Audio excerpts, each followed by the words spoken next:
few questions, Why am I here? Who am I really, and why am I here?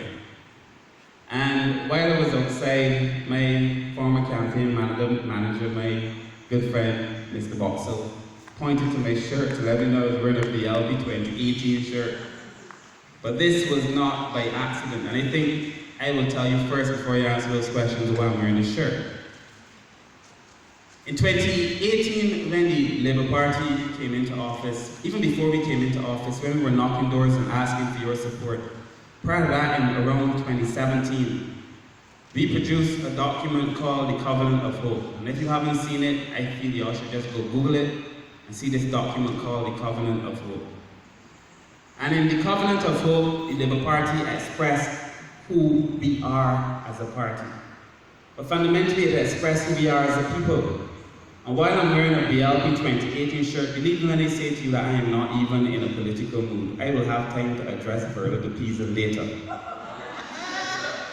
But I am not even in a political mood. I came this afternoon in my 2018 shirt for one reason. Because if you remember the principles we outlined in our Covenant of Hope. In the Covenant of Hope, we said to you, this is who we are.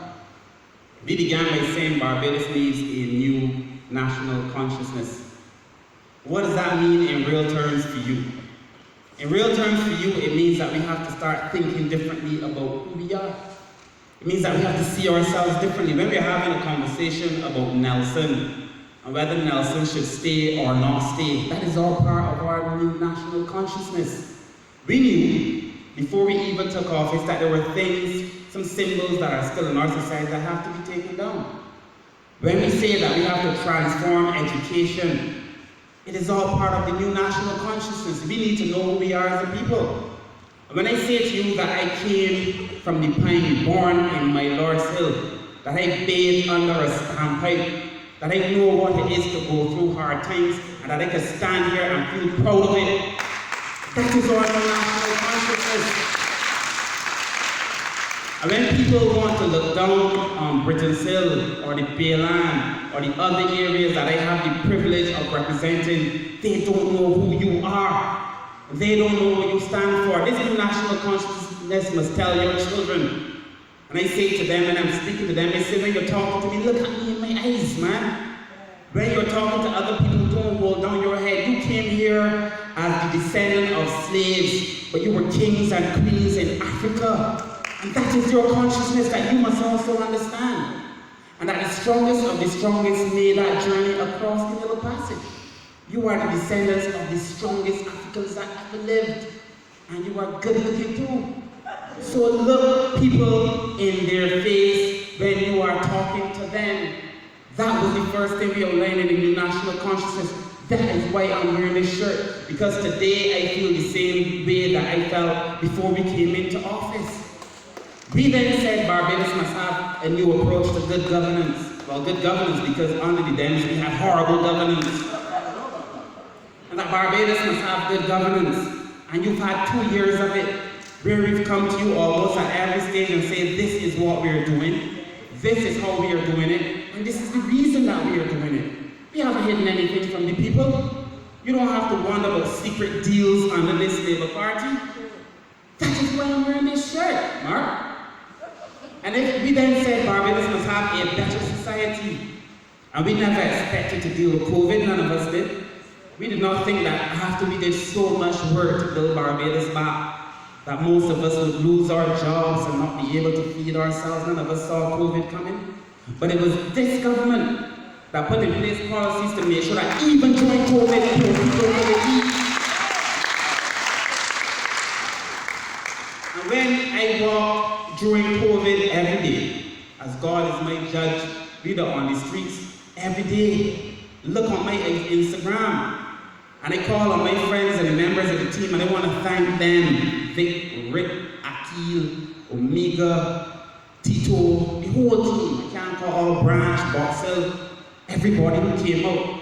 Never once saying to me, Mr. Humphrey, I got children home and I'm frightened that my children get sick. But they say to me, Kirk, I know you want to serve and I want to help you serve people. We said we're going to build a better society, and we are doing it. Then we say we're going to fix the economy. What could there? You could imagine if the DLP was still in power when COVID came. When Barbados ain't had nothing, and we don't owe everybody.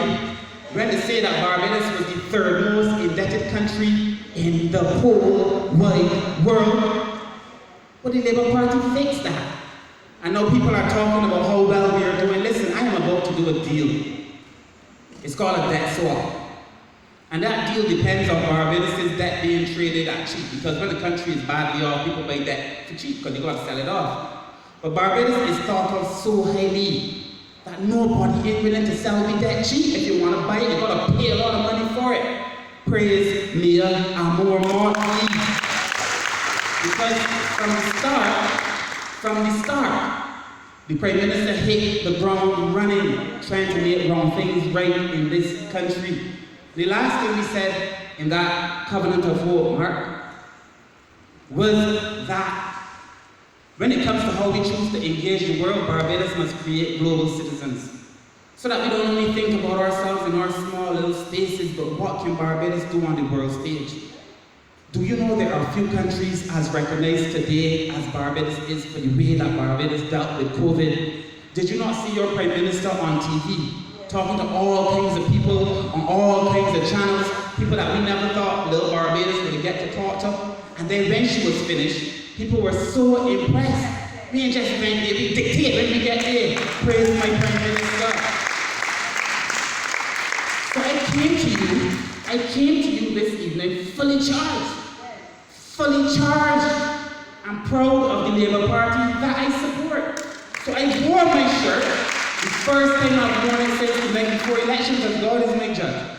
And Mia said we will take a few days off, we will regroup, recharge, and come back. So this in taking my few days off, I'm taking the days off, I rest of them. I hit in the streets. But I take this moment to go back to first principles. That is why I'm wearing this shirt. Because I know that under the Labour Party, we could do more better than we are doing now. And I know that if things were different under the other side, we would still be suffering. But who am I? I came during the elections, I said to you my theme was going to be people over politics. And you know, when I came up with the theme, there were others in the party who said, what does that mean, Kirk? Nobody can understand that. You need to go back and come up with a new theme for your election campaign. Well, I need to can't hear the poor with nobody. So I said, okay, thank you very much. And I went and I print my posters. I do up my shirts, people over politics. Well, if you don't understand it, let me explain what it is to you, as I did eventually to the Labour Party, and as most people came to understand. People over politics is not just a theme, it is something that I live by.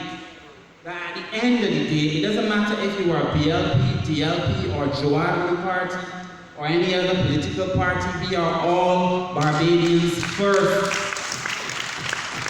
We are all Barbadians first.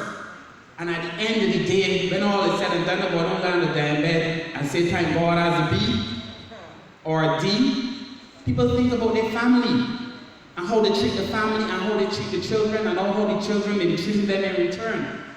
People think about their loved ones and their country and how it is and what they've given to the world and their legacy.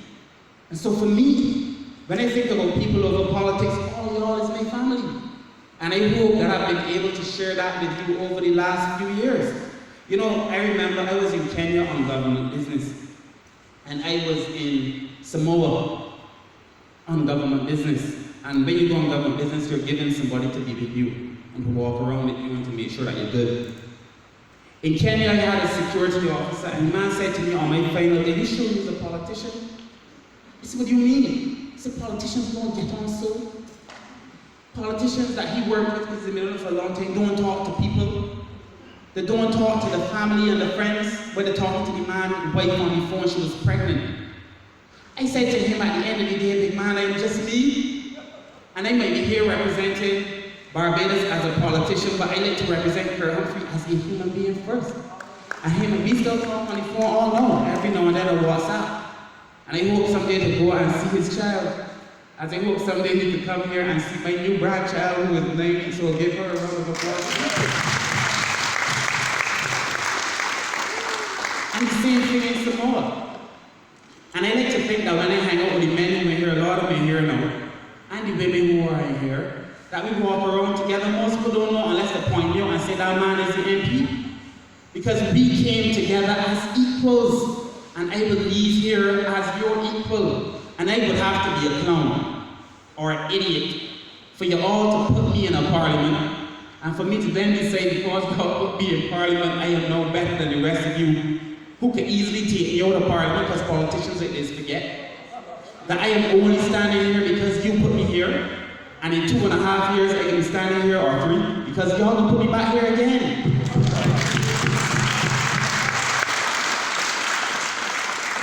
And I hope that when you put me back here, it is because you've seen that I have not only worked hard, but I have done my best. This is not about me.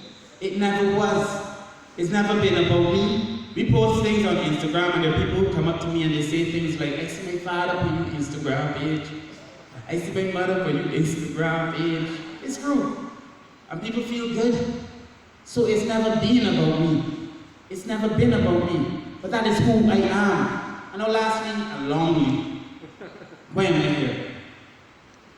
I could answer that for you in 3 words. To serve people. That is why I'm here. And I felt this way not just the other day. I was doing this here for a long time. I was serving people practically all of my life. I was doing this for a long, long, long time. And so, I have a child. There's a young lady, most of the people in here know her. And she's at primary school now. We just gave her a tablet. And the reason I gave her that tablet, we had a competition. It was in here. We had a party. And they were doing, what do you call that thing when you get push up the seat, the next person get the seat, and musical chairs. And she didn't win. And so she came to me and she said, I want a tablet too. I said, but you can't get a tablet, you did not win. She said, but I want a tablet. She threw a mini tantrum. I love her, so I hope she's not here for this part. But she threw a mini tantrum. She said, I want it. I said, you cannot have it. Because when you love somebody, you discipline them too. And just because I love her or I try to raise her up, don't mean that everything she wants she can get from me either. I said, you did not win, you can't have it. I'm sorry. About a month later or so, my personal assistant, Omega, called me and gave me a letter that the young lady wrote to me. She said, Dear Kirk Humphrey, I am sorry. I know I did not win on the day, though she feels she still won. But please ask you to give me a tablet, and if you do, I promise I will not let you down. So I could not give her a tablet. We didn't have much. We were only getting a few. She found out the money. So I didn't buy nothing, but as people gave me, I gave them out. But she recognized that even though she did not get it on the day, and I said to Omega, well, I can't do this to her now, because she went back. She had a chance to reflect on it and to come again. Not to demand it as hers, but to say, give me a chance, Kirk, and I will show you that I deserve this tablet too. And we gave her the tablet. And every time I see that young girl, it's bear love. Bear love. We gave her a mask. We gave all the students who did 11 plus up their primary face mask. And her mother said she tried to get her to wear the other mask, and she said, I bring her a free mask. I am doing this for her. And the others, like her, the children who go down with beige on mornings, who up to this day still sing my song. So when I say to my team, I don't want y'all out there doing no ignorance. Don't get me in trouble, nobody, girl, children, unless you like them for real. Or boy children, unless you like them for real. Don't get in nothing, don't curse nobody, not back and forth.